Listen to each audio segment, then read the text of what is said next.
Morning. I'm here with the lead detective, Gordon Sagon. Any questions? The suspect, did he have a prior criminal or arrest record? We know that he was arrested in California. I don't think sure what year. I don't know the exact year. Was it a significant offense or? That I'm not sure. Did drugs or alcohol play a part in this incident? That's still under investigation. Do you know how long the suspect had been on Maui? We have information that he was here approximately 2 years. Prior to that, he was on on about 3 years. And was he homeless? Do you know? Or? He didn't have a local address. Not sure if he was homeless or not. What type of badge was he flashing? He was fashioning. It was it's a U.S. immigration on it. Was it a real badge? Do you know? Or? We're still looking into it. And was he trying to get the caller to do something by showing the badge? And was he? No, not at this time. He was just telling the caller that he was part of law enforcement. Was he in plain uniform, plain clothes, or in full uniform? Plain clothes, sir. Can you describe the clothing? He's wearing like a long sleeve shirt, a tie, and like slacks. And can you describe his physical size, like height and weight? He was roughly like 5'10", I believe. He was thin, roughly between 140, 150 maybe. Where exactly was the suspect shot? He was shot numerous parts of his body, from the legs to the top of his torso. How many times? We have, that amount is not known, but we do know it's around 11 times. But that's not the exact amount. More than one officer shooting? 3 officers were involved in the shooting.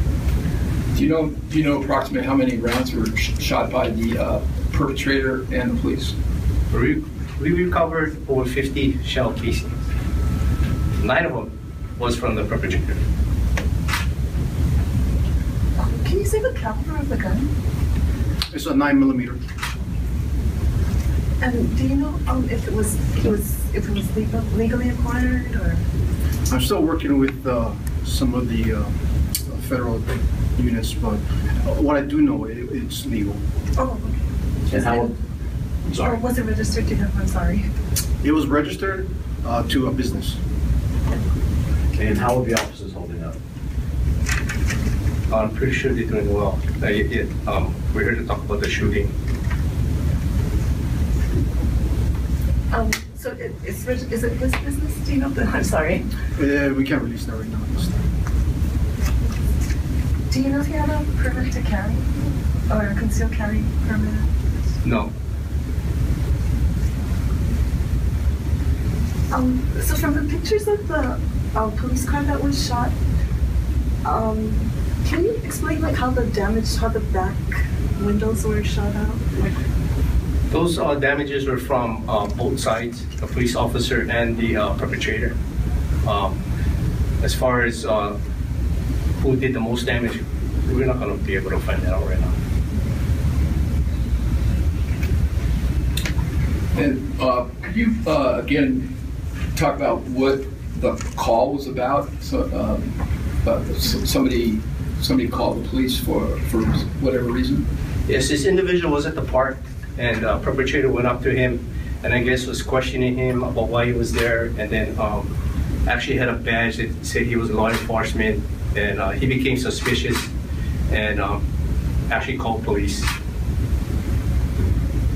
Was the park closed at the time? Or? No, the park was still open. And were there others that were endangered besides the police officers by the shooting? The caller, the witness, was standing approximately a few feet behind where this incident took place. There was also another van in the parking lot with 2 individuals within.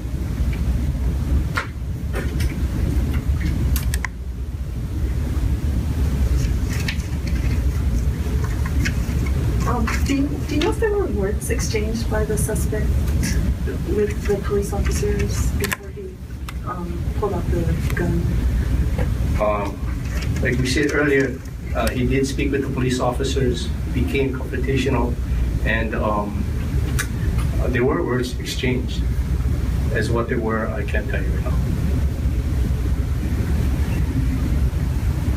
Okay, thank you everyone. This will end the press conference. All the information that could be said or could be given out from Captain Silva and Detective Gordon Subud is as much as possible we could give out at this time. Again, the investigation is still ongoing, so the limited information is available at this time. Okay, thank you very much. Thank you.